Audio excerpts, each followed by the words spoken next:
Welcome to the 2020 University of Wisconsin Law School virtual graduation ceremony.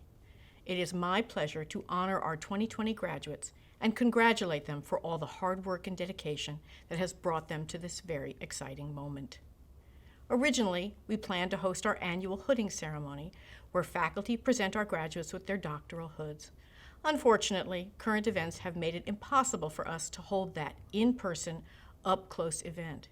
It was extremely important to me, to our faculty and staff at the UW Law School, and to our graduating students that we nonetheless create a virtual celebration, an opportunity for our graduates to be honored and recognized, and for them, along with their loved ones, to commemorate this momentous achievement. I am so pleased that we could do this today in honor of the 2020 graduates. The graduates have had the opportunity to choose their speakers as usual, and you'll hear from them. After that, there will be a formal roll call where each graduate will be recognized individually. We have also provided an online program. When we're able, we will print copies of the program and the speeches, and those will be sent to each graduate as a keepsake. This is the last graduation exercise that I will participate in as Dean of the UW Law School. It has been my privilege to be the Dean of the Law School for 9 years. And one of the very special aspects of that role is to be there for some very important community events. A lot of those events couldn't happen this year. We didn't get to go to the Leo banquet, welcome new students at Admitted Students Day, or enjoy ice cream at Just Desserts. But this, your graduation, is something I wanted to be part of.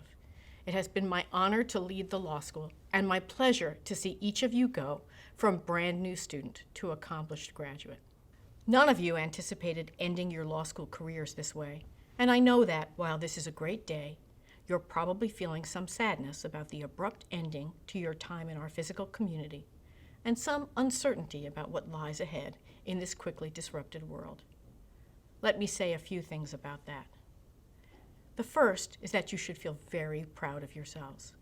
It is sometimes said of movie star Ginger Rogers, who was, for those of you who don't watch old films, a frequent dance partner for actor Fred Astaire, that she did everything he did, but backwards and in heels. That made things harder. And so did the events of this spring. Law school is hard enough, and in your last semester, the challenge of the coronavirus pandemic made everything harder still. And yet, in the face of the biggest social disruption that most of you, most of us, will ever experience in our lives, you were able to rise above it, to complete your coursework, and to embark on your future. That meant that notwithstanding the noisy roommates, bored children, that annoying echo on the group meeting software, and your own anxieties, you were able to focus on the task at hand. I'm immensely proud of all of you for getting to this point. This should give you some confidence going forward. If you can do this, as you have, you can quite literally do anything. We often talk about the importance of resilience. The world is changing quickly and will continue to do so.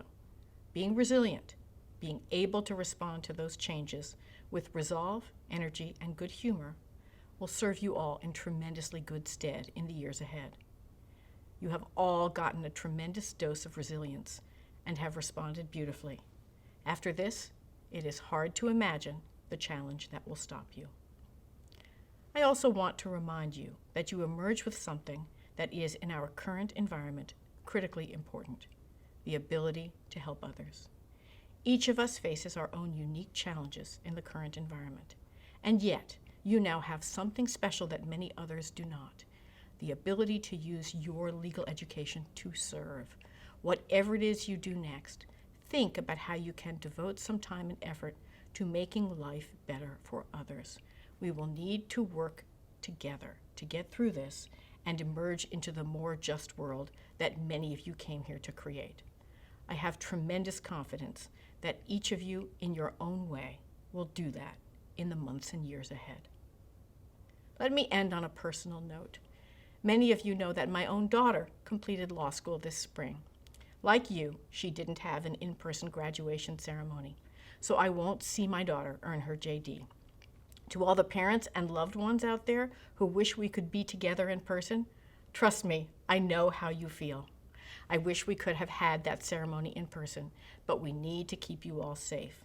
Please know that we're so very proud of your graduates and so honored to be part of this celebration in their honor. Our first speaker is the Honorable James D. Peterson, Jr. His love for the University of Wisconsin runs very deep. Judge Peterson is what we call a quadruple badger, having earned his BS, MA, PhD, and JD degrees all here at the University of Wisconsin.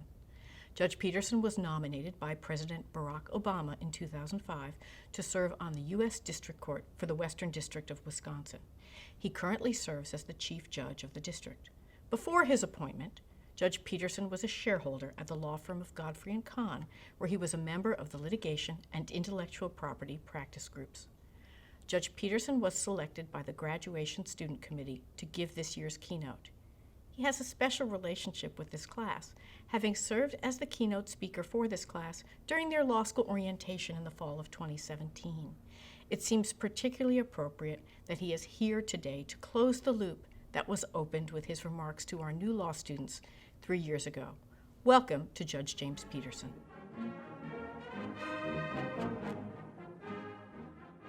We meet here under some difficult and unusual conditions. But let's talk about the topic that should be on every graduate's mind, the graduation gift. When I was graduating from law school, my mom and dad offered to get me a nice briefcase. I told my mom that a really nice briefcase would be really expensive, but she said that was no problem. Pick out a nice one. I looked at some briefcases, but I decided I didn't really want a brand new fancy briefcase. Called my mom to tell her what I really wanted, a table saw. You can predict what she said. You'll cut your fingers off. I told her I'd be careful, and so that was my graduation gift, and the start of my workshop, which is where I am now, in my basement. Let me explain why we're here. I feel a special connection to the class of 2020. I spoke to you on your first day of law school, and I'm honored to be your commencement speaker. But let's just put this out there. This is kind of weird. I really want to be with you in person at a traditional graduation ceremony with academic robes and law school hoods and everything. But here we are. You're probably in your pajamas, and I'm talking to you by video from my basement. Honestly, I'm kind of getting used to it. At the court, we now hold most of our hearings using Zoom. I do them right from my desk in chambers.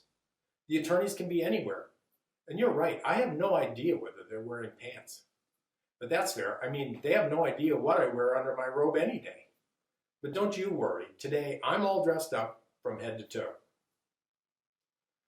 When the regular hooding ceremony was canceled, I had to decide where I would be when I spoke to you. I thought about doing this in the courtroom. Might suit the importance of the occasion, I thought. But I decided on a space that's more personal, my maker space. That's what a boomer like me would call a workshop. My workshop is where I get away from the stress of my day job. Remember when I spoke to you back in 2017? One of my messages was that law is demanding. You have to find a way to stay healthy and sane. Woodworking is that kind of therapy for me. So since we can't be together in person, I thought I'd take just a few minutes to share some lessons from my workshop that might be useful to a new attorney. And no, this is not just an excuse to show off my power tools. But before we get to the lessons, let me congratulate Dean Raymond on winding up her service as Dean. Dean Raymond, you leave a legacy you can be very proud of, and I'm glad you'll continue your contributions to the law school as a member of the faculty. Okay, let's look at some tools. Despite my mother's concern, I still have all my fingers. Although to be completely honest, I did shoot myself in the finger with a nail gun. Don't tell my mom. But I still have the finger, and the nail gun for that matter. So the first lesson from the workshop is this: keep your tetanus shots up to date. That table saw was a great graduation gift, but I've upgraded twice. This is the new one. It's probably the last one because it took 5 friends to get it down here. It has flesh sensing technology. Seriously, if you touch the blade while it's turning, it stops and retracts into the table instantly. I'm not going to demonstrate, but do a Google search for table saw hot dog and you can see how it works. In fact, you can see the inventor, Steve Gass, stick his finger onto a blade spinning at 4,000 RPM. Not even a scratch. Here's another interesting thing. Steve Gass, the inventor, was not an engineer at a big power tool company. He was a patent attorney and an amateur woodworker. None of the major tool companies wanted to license his technology. They actually fought hard against it. So he had to start his own company, and now the SawStop is the best-selling table saw on the market. So parents, here's a great graduation gift idea with no risk to any fingers. And a lesson for the graduates. Your path as a lawyer might take you somewhere you can't even imagine as you sit here today. I know mine did. Here's another tool I want to show you. This one's pretty simple. It's a bevel gauge. It's used to mark an angle on a workpiece. It's beat up, not very fancy, but it's special to me because it's one of the few tools that I have that belong to my grandfather. He's the one who inspired me to take up woodworking, and he taught me one of the most useful lessons of my life. My grandfather was a second-generation American, born in 1913. He dropped out of school to work after 8th grade. If you do the math, you realize he turned 20 in the deepest part of the Great Depression. Not long after that, he had a wife and 2 kids. The younger one would be my dad. My grandpa was outgoing and funny.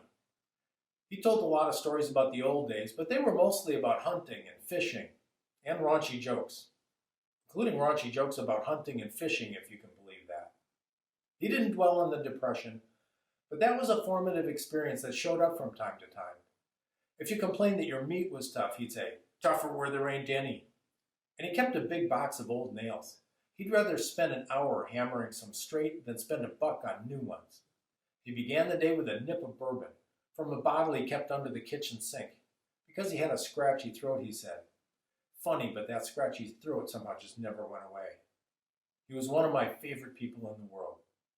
He built 2 houses by himself, helped out by family members when he absolutely had to have another set of hands. But he wasn't a carpenter by trade, he was a truck driver. So I asked him how he managed to learn all the many trade skills that went into building a house. And that's when he gave me one of the best lessons ever.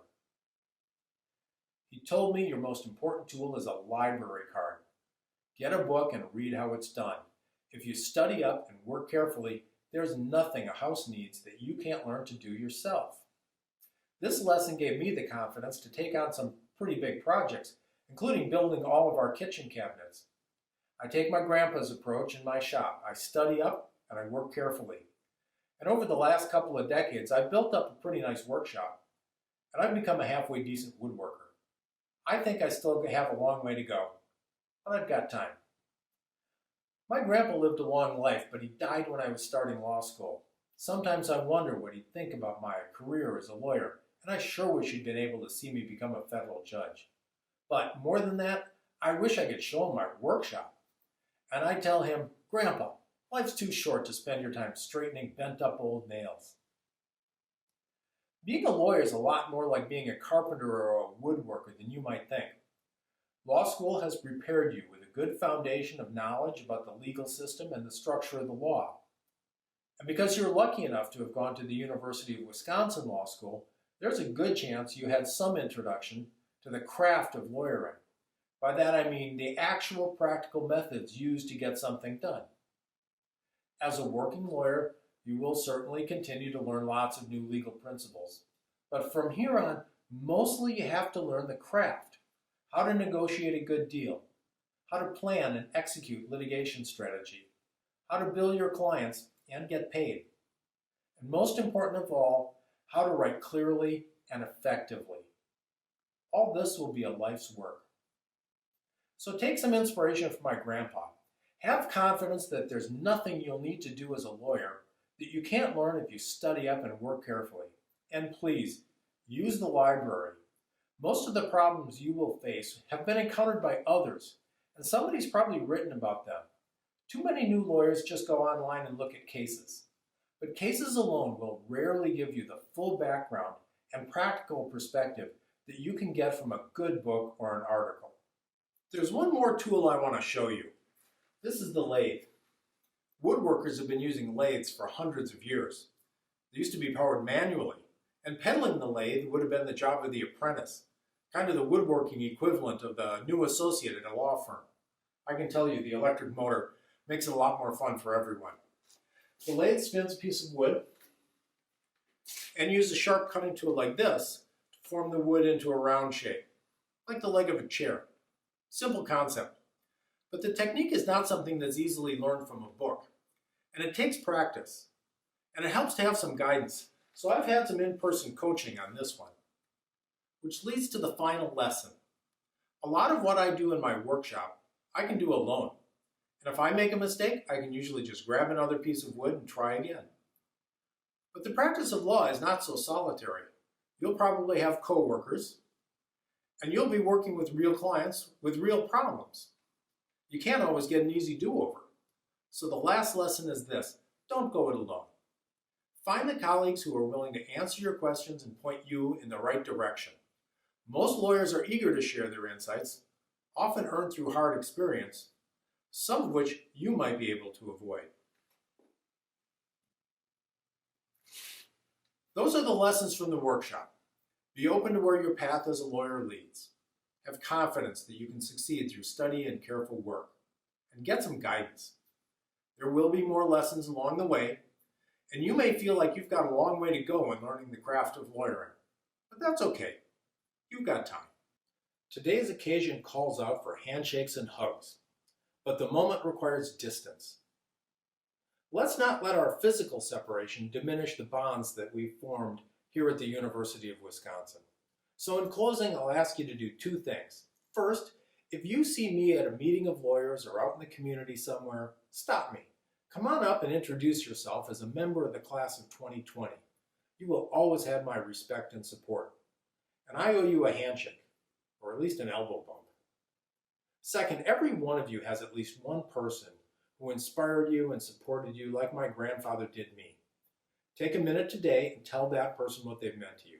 Call them, send them an email, or best of all, if you can safely get a stamp, write them a note on a good old-fashioned piece of paper and send it through the U.S. Postal Service. I hope that each of you gets the graduation present that you really want, even if it's not a table saw. But mostly, I hope that you and your family and friends are safe and that you can celebrate this great moment together. Don't let the peculiar format of your commencement ceremony dampen your enjoyment. Congratulations to all of you. Thank you, Judge Peterson, for those wonderful remarks. Our next speaker, chosen by our graduates, is a beloved faculty member, Professor Howard Erlanger. Professor Erlanger is the Voss-Bascom Professor of Law Emeritus at the University of Wisconsin Law School. His areas of interest are wills, trusts, marital property, estate planning, and socio-legal studies. He holds several teaching awards and honors, but one is worth special mention. Every year, we award a Classroom Teacher of the Year honor that is voted upon by a combination of our student body and our recent alumni.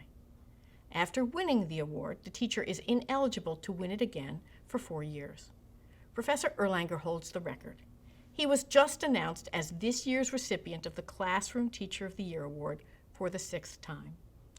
Please welcome Professor Howard Erlanger.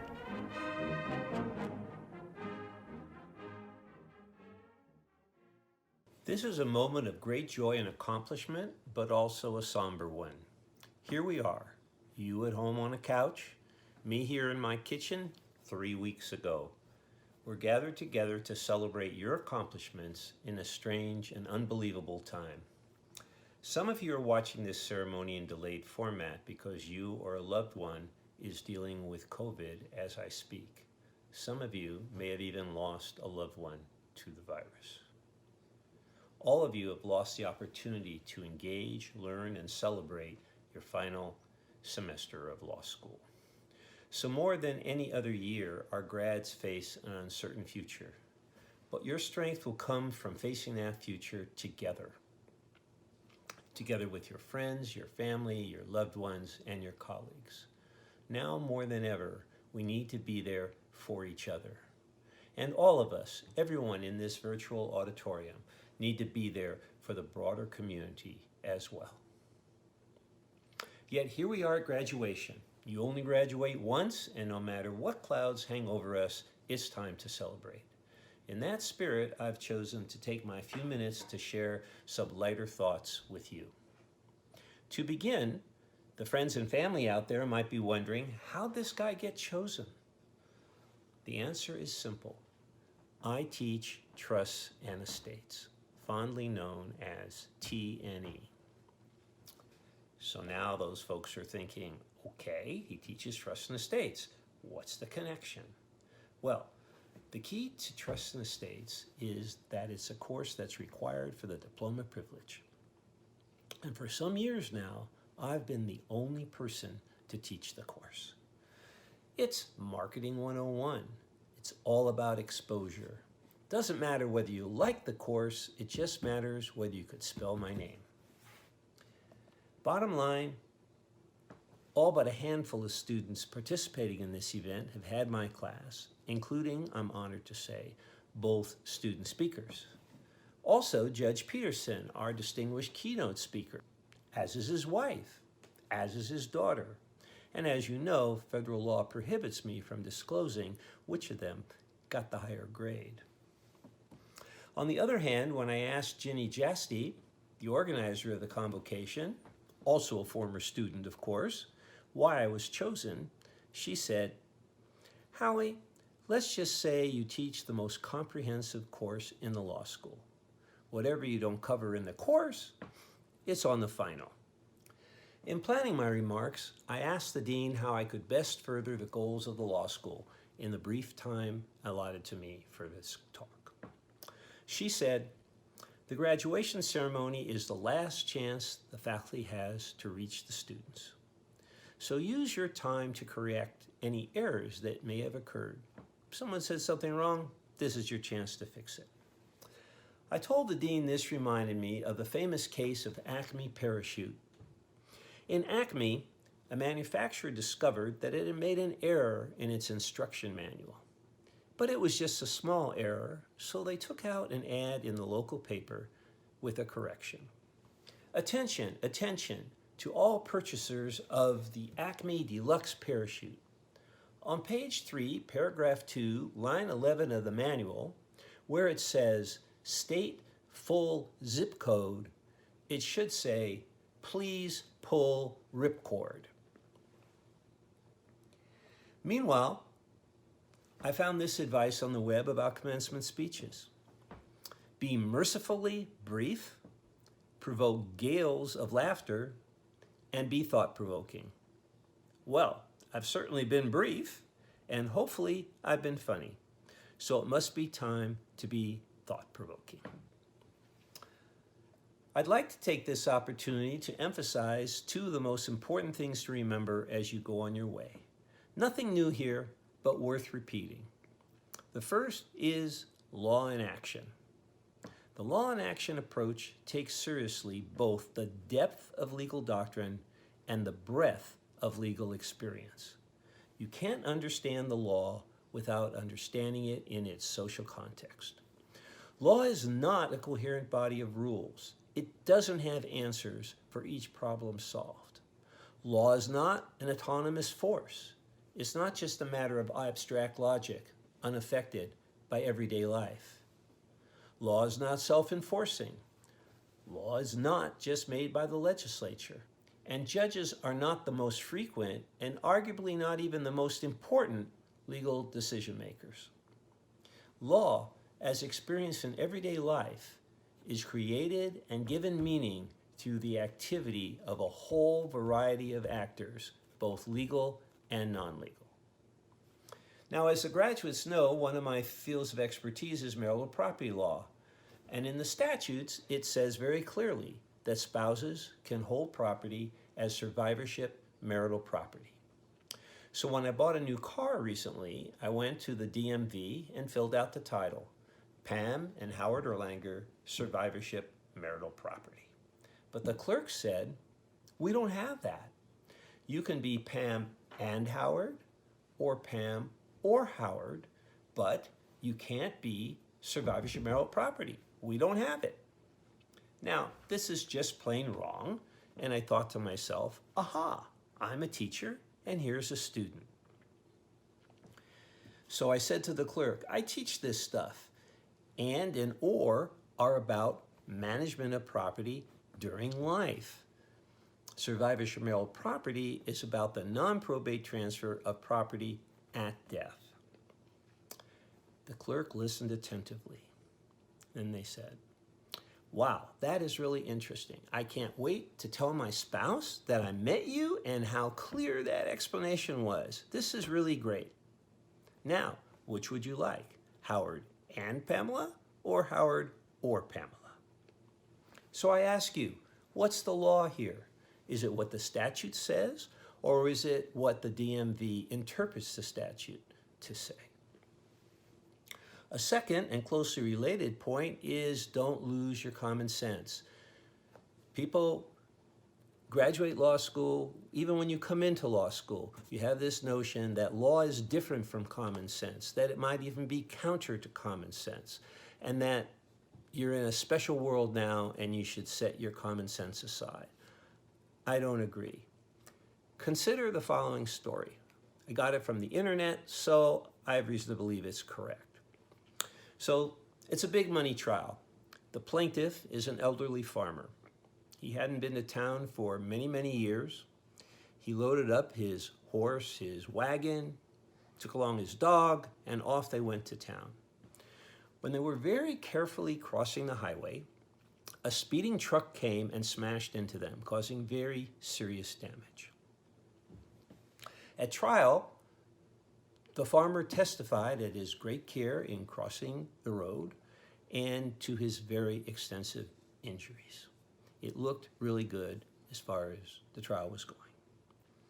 So the very fine lawyer for the defense calls to the stand the officer who was the first person on the scene after the crash. And that officer testified that he asked the plaintiff how he felt, and the plaintiff replied, "I've never felt better in my life." "Ah," says the defense lawyer, who knows the law, "I've got the plaintiff in a trap. This is inconsistent testimony." Then the lawyer for the old farmer calls him back on the stand and asks him to explain. The farmer says, "Well, when the truck hit, I was rendered unconscious. When I came to, I was in a daze. I saw the officer go over and look at the horse, examine him carefully, and then shoot him. Then he went to the dog and carefully examined him and shot the dog. Then he came over to me and asked me how I felt. I said, 'Hey, I've never felt better in my life.'" Actually, I've got a lot more I'd like to say about this, but I'm haunted by a class evaluation that read, "If I had just one day to live, I'd want to spend it in Howie's class, because it would seem like a year." So, not going to talk about it anymore today. Just want to wish congratulations to all the grads, and stay safe out there. It's an honor to have been your teacher, and thank you very much for inviting me to address you today. But wait, one last thought. As my students know, all my classes are subject to a lifetime warranty, and so that warranty extends to everyone watching the presentation today. But remember, that's my lifetime, not yours. But don't worry, because old T&E professors never die. They just lose your trust. Thank you, Professor Erlanger. Our next speakers were chosen by their fellow students to speak to the graduating class. 2 of them were chosen by our JD graduates, and 1 will speak on behalf of our graduate students. Our JD graduates are Nancy Cruz, who left sunny California to come to the UW, and Taijae Evans, who, after earning his BA and MA, served on active duty with the Army before joining us here in Madison. Finally, we have Daniela Fachiano Nakano, a graduate student from Brazil, who brought to Wisconsin her passion for social justice and international human rights. All 3 students were active in our student community by serving as members and leaders of co-curricular activities and student organizations. Looking at their bios, it is clear that they all took full advantage of the remarkable opportunities that were made available to them here at the UW Law School. I am so excited and pleased to have these remarkable students be a part of today's ceremony.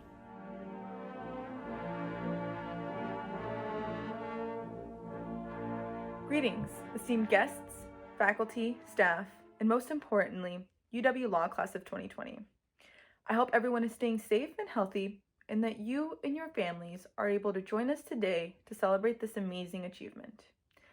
I would like to begin by thanking all of our family and friends who have supported us along the way. Without your unconditional love and sacrifice, we certainly wouldn't be here today. With that in mind, I'd like to take a quick second to thank my family, in particular my mom and my brother, who raised me, loved me, and never stopped believing in me. Gracias, Mama. I'd also like to give a special congratulations to our peers who faced additional barriers on their path to obtaining this degree. To our minority students, first-generation students, parent students, students with disabilities, and any student who may have faced any additional barrier.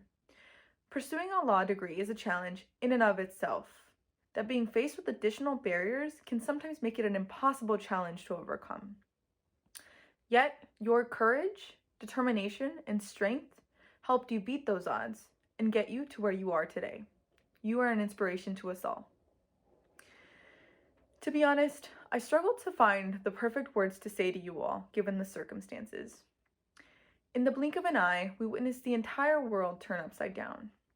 What were supposed to be a couple of months of anticipation and celebration turned into months of solitude and concern for our loved ones, our communities, and for our futures. Nonetheless, I hope that in these times of despair, you are all able to find a glimmer of joy, hope, and simply a moment to celebrate this amazing accomplishment. I think I can speak for everyone when I say that law school has changed us and made us grow in many ways. If you had asked me 3 years ago how I envisioned my life after graduation, I would have never guessed that I would be starting my career in a city that was completely strange to me at the time. Now, Madison has become a second home. The last 3 years brought us many new experiences, some more fun than others, including bar reviews, uncomfortable cold calls, cheese curd and old-fashioned fueled adventures. But for many of us, they also brought moments where we felt as though we weren't cut out for this experience. Many times we felt the imposter syndrome slowly, or sometimes very quickly, creep in. Yet, we all found our way, and we all found our people, and we understood that there was a method to the madness. Eventually, we all realized that there was a reason that we were all here, and that we did, in fact, belong. In addition to learning more about ourselves throughout law school, we learned just how much the law impacts our lives on a day-to-day basis on both a large and small scale. Now, more than ever, it is important to remember that this degree is a privilege, and that we are trained not merely to understand the law, but more importantly, we are trained to seek justice. We have seen throughout history, and unfortunately, in our very recent history, how the law has been used to justify inhumane policies. On too many occasions, it has been used as a weapon against underrepresented and disadvantaged communities. This last month alone has shown us just how much power and influence is in the hands of those who implement and interpret the law. In a span of days, we witnessed how efforts to protect the right to vote for thousands of individuals in our state were overruled by technicalities in the law, and how people were faced with the difficult choice between making their voices heard and keeping themselves and their neighbors safe. Unfortunately, we live in a time where greed and self-interest often take precedence over the well-being of our communities at large. But that does not have to be our story. We have the power to write our own narratives, collectively and individually, and to use our education and our privilege to help one another. It is our responsibility as attorneys to do our part and to use our expertise to help those affected by abuses of power and to ensure that they all have the proper representation. There is no better time than now to remind ourselves that we must fight against these injustices and inequalities. We hold so much power to stand up for those who do not have a voice and for those who simply cannot fight the battles that we are equipped to fight. Even if our individual efforts seem minimal, they can truly save lives. And saving a life through our legal advocacy is a step towards saving the world.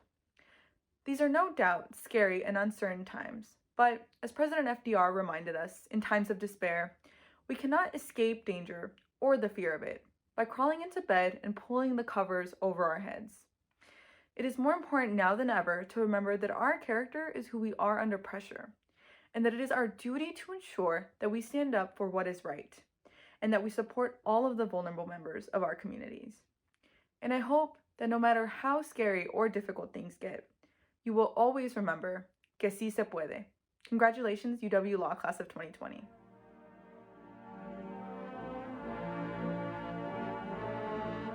Esteemed faculty, mentors, colleagues, family, and friends, thank you for joining us on this significant day, especially during such a trying time.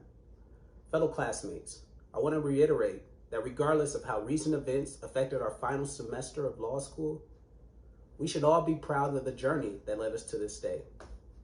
I am extremely honored to have been chosen by my classmates to speak on behalf of the UW Law Class of 2020. This is a dream come true for a first-generation high school graduate, but today is not just about me, it's about all of us. It is a day to remember the past that led us here, a day to enjoy and appreciate the present, and a day to embrace what lies ahead. Let us take a moment to reflect on the past that led us to today. To quote Michelle Obama, "You can't make decisions based on fear and the possibility of what might happen." I still remember the fear and anxiety we experienced as we walked into our first Contracts 1 class. It was the first time many of us started to second guess our confidence. It was also the first class where my favorite instructor, Professor Henley, kindly reminded me, "Nobody cares about your feelings, Mr. Evans. What is the law?" I remember a group of us walking into the atrium after finishing our first torts class thinking, do we actually have to read all of these pages for one class? We realized then that sometimes it takes multiple read-throughs to understand a case. And even after several times, you may not still fully understand. But you know what I remember most? We did not let these fears or the possibility of not understanding a case stop us from persevering. I remember students from different races, genders, religions, political parties, and social classes who were willing to help each other. Our days in law school, both good and bad, helped us forge deep friendships that will last forever. Now let us take a moment to enjoy the present. Congratulations, we did it. We made the flashcards. We studied for hours. Whether you are patiently awaiting your first day at the public defender or prosecutor's office, transitioning to a first-year associate at a firm, or awaiting a job offer, I encourage you to take a moment to celebrate your accomplishments. We have all heard the saying, "It takes a village to raise a child." As a new father, I can attest to this being true. But what is also true is it takes a village to get through law school. Family, friends, colleagues, faculty, and mentors, you have all been our village. Without your support, your love, your shoulder to cry on, today may not be possible. We celebrate with each of you and say thank you for your continued support. Additionally, we embrace the future today. Without people embracing their futures, I would not be speaking to you today. We all have stories and individuals that help shape our lives and make us who we are. I'm going to share a few of mine with you. My mother made a decision at 15 to put her child's needs before her own. She sacrificed everything, and I will forever love her for it. As I would not be here without her embracing the future. A Canton, Ohio police officer, Michael Richardson, also embraced the future and his passion for giving back. When I was in the 2nd grade, Officer Richardson told my class he became a cop because he wanted to help people. At that moment, I realized how much I also wanted to help people. I told Officer Richardson, I want to be a lawyer. He was the first person outside of my family who believed in me. This simple statement encouraged 8-year-old me to work hard and dream big. I may not be here today without him embracing the future. I also would not be here today without my wife embracing the future when she agreed to make yet another cross-country move with me so I can pursue more education. Each of these people helped me believe in myself, believe I could be the first person in my family to not only graduate high school, but also college, graduate school, and now law school. Class of 2020, now is the time to embrace your future. Prosecution or defense, corporate or labor law, whatever you are passionate about, allow that passion to become your purpose. But please be willing to get outside of your comfort zone. Embrace your job, pro bono work, and mentorships. And who knows, maybe one day you will be the next person who believes in someone and helps them believe in themselves. Thank you. On Wisconsin.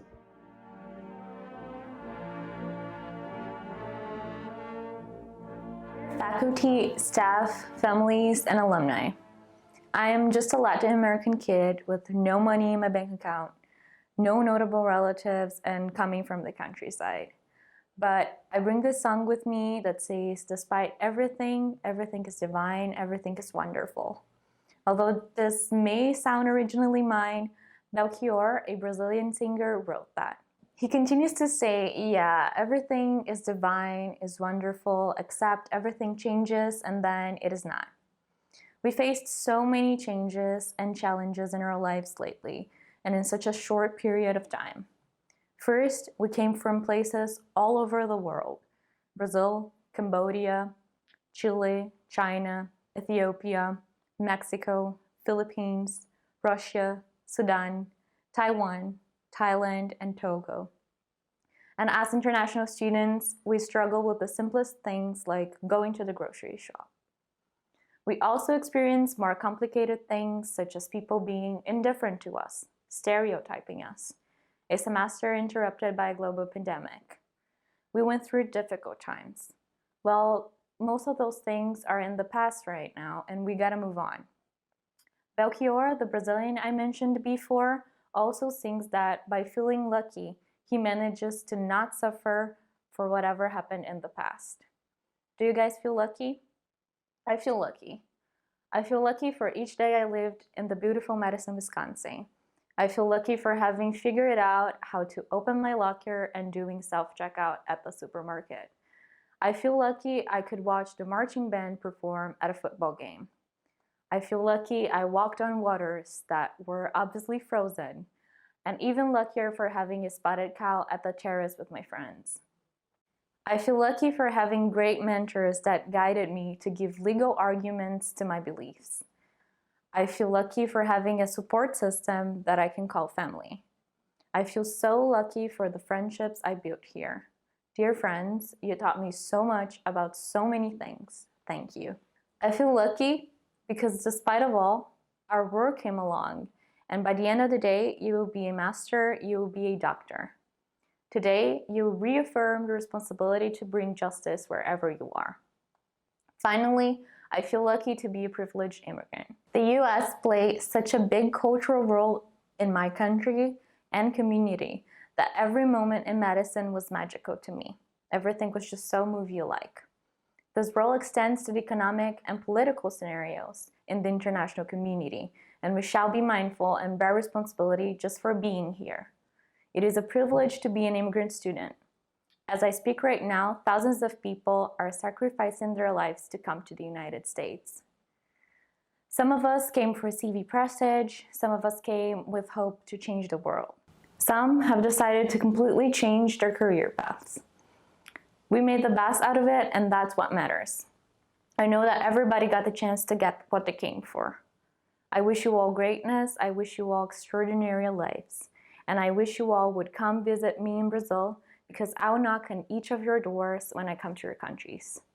A special thanks to all professors who guided us into this journey, especially the ones that worked closely with the LLM-LI program. Professor Trina Tinglum, Professor Peyton Engel, Professor Noah Fittler, Professor Jeff Bowen, and Professor Jesse Bear. I would also like to thank the Graduate Programs Office, the AAP staff, Dean Moji, and Dean Margaret Raymond for all the support. Thank you, LLMs and SJDs. It is an honor to be here today speaking in your name. I am truly grateful for going through this experience with such an incredible group of people. At last, thank you for each one of you watching this ceremony. This is not just a virtual gathering, but a statement that together we can do great things. Thank you. Thank you all for your remarks and for being part of our ceremony today.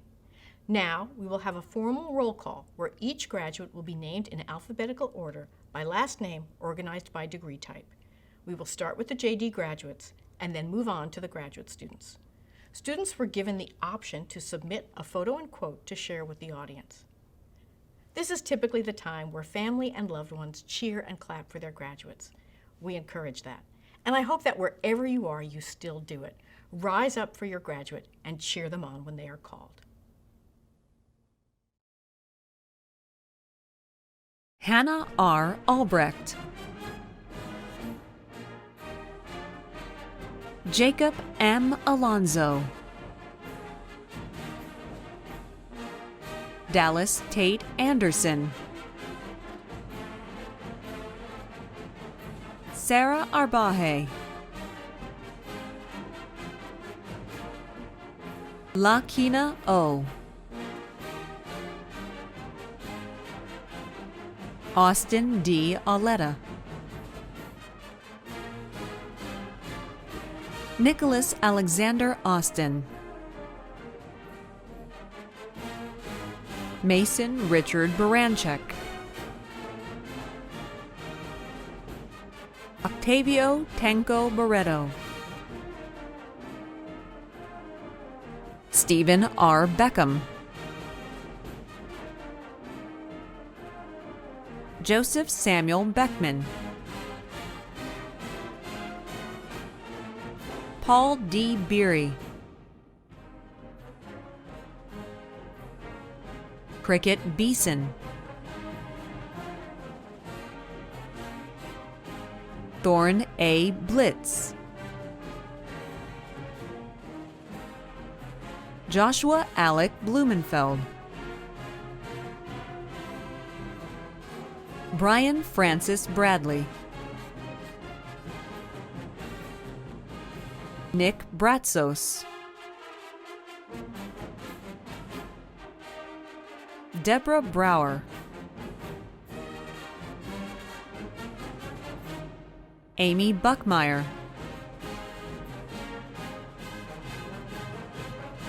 Connor M. Cannon, Jack T. Carroll, Kyle C. Caudill, Brian Peter Cawley, Brian A. Charbosian, Holton J. Chase, Hannah Claire Chalimsky, Tyler A. Crisco, Matthew Parker Conover, Patrick J. Courteau, William Huron Cowell, John James Crawford, Michael T. Crosby, Nancy Cruz, Jared John Dukovich, Ian Scott Davis, Jedediah Dodge, Sophia Patricia Dolan, Lindsay Douglas, Samuel James Erickson, Taijae Williams Evans, Spencer Carter Ezel, Farah N. Famori, Jesse Fernandez, Emery Benton Flaherty, Samuel David Frasher, Nathan Fremming, Natalie Lauren Gerloff, Jared Jertson, Michael Reed Glaw, Megan Gomez, Nadia L. Gonzalez, Kathleen Marie Gresham, Zachary A. Guerin, Sydney L. Handrich, Amy Therese Harriman, Emily Jane Hicks, Sarah Jeanette Horner, Emily Jane Hyde, Julia Johanna Jago, Jonas Orrin Jacobson, Karen Jonch Clausen, Benjamin Jordan, Abria M. Carrega, Dania N. Khan, Gordon Kochman, Kira Kelling,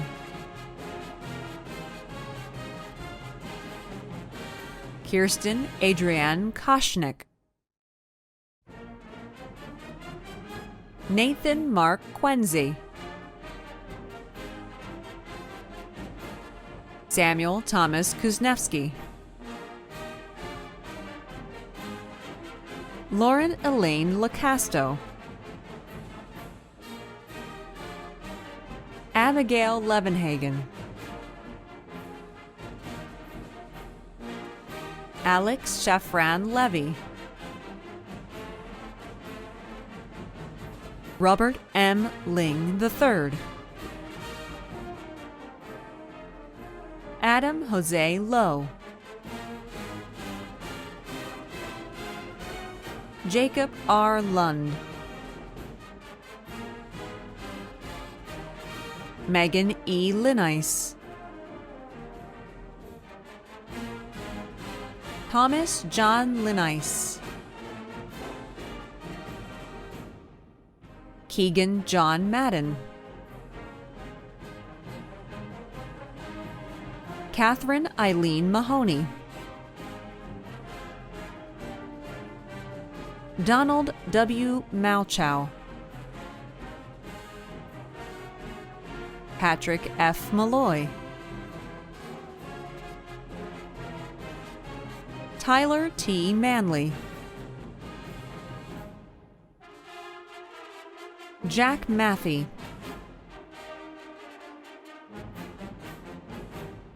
Lorenda Jean Molson, John C. McCarthy, Olivia McCarthy, Ezekiel Craig McDonald Lewis, Joseph Frederick McDonald,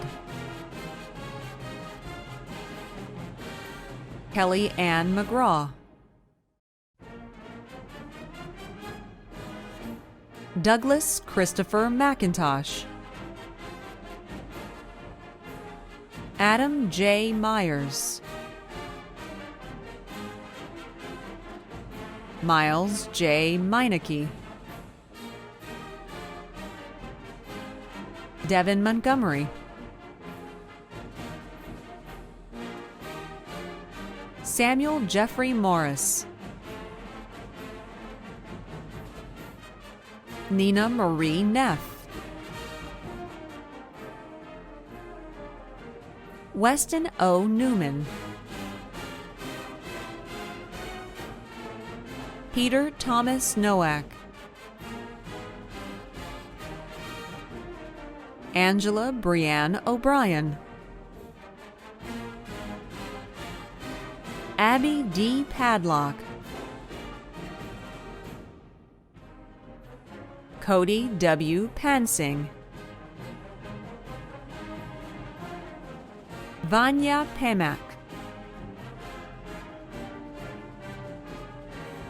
Tyler Allen Fisher Piddington, Liam M. Pison, Gabriel Polak, Catherine Elizabeth Potratz,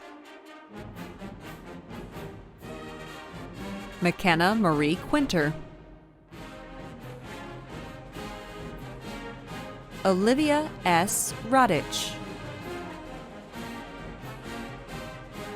Matthew Alexander Rep, Stephen William Ripley, Catherine Rowan,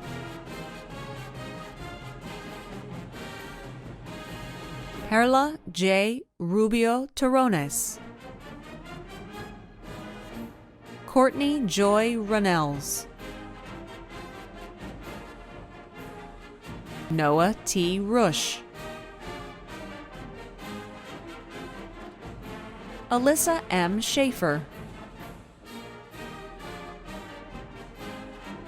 Daniel W. Schwartz, Brian J. Seidel, Leah E. Selmick, Kevin M. Smith, Bella Abla Soba, Meg Hannah Sternitsky, Hannah M. Stewart, Will Strawby, Erica Dorothy C. Strebel, Lena Peterson Stubner, Kimberly Dawn Sweat,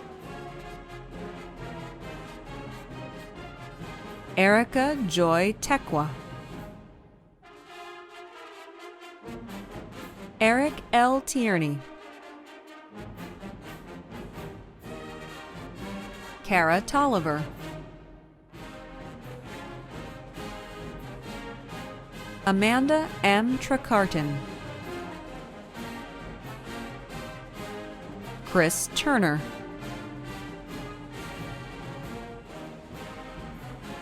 John Robert Vandehay, Lisa Vang, Gregory A. Venturini, Aaron Thomas Vruwink, Scott Robert Wellhausen, Gideon William O. Wertheimer, Sarah McGuire Wirtz, Kelly Teresa Wilford, Ryan McKinley Williams, Thomas Evan Witzel, Brad D. Woods, Xiaofan Zhang, Samantha M. Zlever, Kofi Dogbevi, Yuan Yuan Ren, Heiwan Area, Victor Beltran Roman, Chen Shuangxiang, Roberto Cordova Guerra, Daniela Fachiano Nakano, Luying Fang, Luchi Han, Shiwei He, Langqing Hong, Dongya Huang, Hanyi Huang, Mariam Ishmael, Jiang Hui, Wen Yu Li, Yanan Li, Xinyi Liu,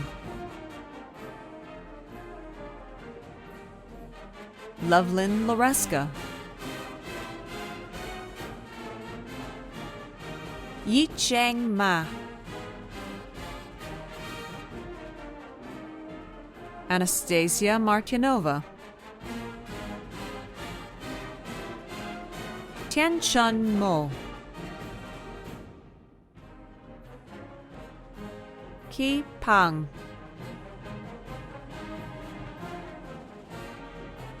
Serikij Fongpatangkung, David Preminger Samet, Soromnir Sin, Bettelhem Taferi,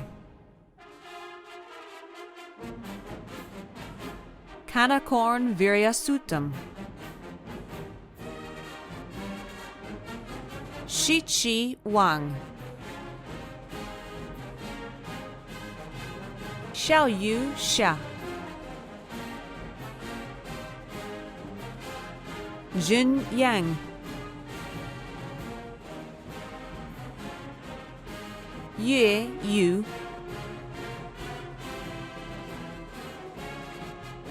Da Chang Zhang, K Zhang, Zhou Zhou, Jiaqi Li, Jiatong Zhong,